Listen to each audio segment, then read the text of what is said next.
तिला बातमी आहे 2022 पासून जो एक खटला प्रलंबित आहे ज्याची चर्चा अवघ्या देशभर आहे त्या खटल्या संदर्भातली बातमी पाहूया।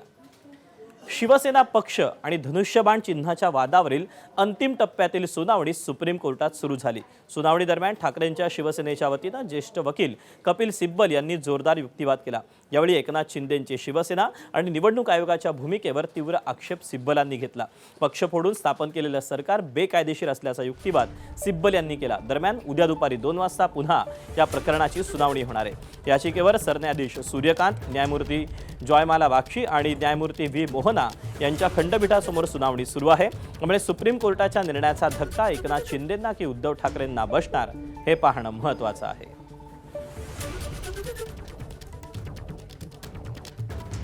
दरम्यान सुप्रीम कोर्टात कपिल सिब्बलांनी नेमका काय युक्तिवाद केला तो आपण पाहूया। केवळ आमदारांचा संख्याबळ म्हणजे मूळ राजकीय पक्ष नव्हे। 31 आमदारांनी आधी सुरत मग गुवाहाटीला जाणं हा योगायोग नव्हता। गुवाहाटीतून आमदारांनी भाजपशी संगनमत करून आपलंच सरकार पाडलं।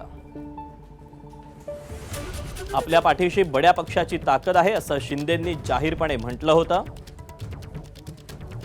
पक्षाच्या बैठकीसाठीचा व्हीप आमदारांनी मानला नाही। आमदारांची ती कृती म्हणजे पक्ष सोडण्याचाच पुरावा आहे। एकनाथ शिंदेंची गटनेतेपदी नियुक्ती उद्धव ठाकरेंनीच केली होती। एकनाथ शिंदे हे राष्ट्रीय कार्यकारिणीचा भाग होते। 2013 आणि 18 ची पक्षाची घटना अस्तित्वात नाही असं शिंदेंनी म्हटलं नाही। उद्धव ठाकरेंच्या नेतृत्वाबाबत कधीच आक्षेप घेतला गेला नाही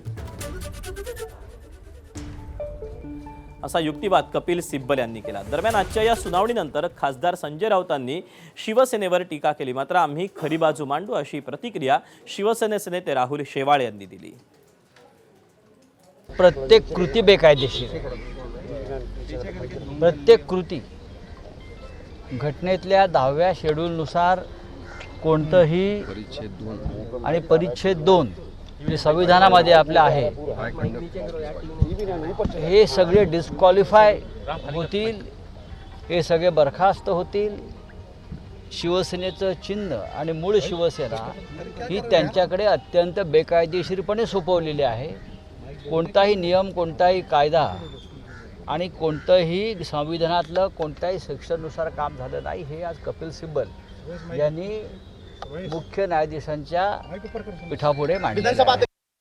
त्यांनी जो आज युक्तिवाद केला त्या युक्तिवादाला प्रत्युत्तर आमच्या सगळ्या सिनियर लॉयरच्या माध्यमातून देण्यात येईल। कारण त्यांनी खऱ्या अर्थाने खोटी बाजू ही न्यायालयासमोर मांडलेली आहे। जे काही त्यांनी मुद्दे मांडलेले आहेत त्यात काही बेस नाही आहे। जी खरी बाजू आहे ती बाजू आमच्या सिनियर लॉयरच्या माध्यमातून माननीय न्यायालयासमोर मांडली जाईल।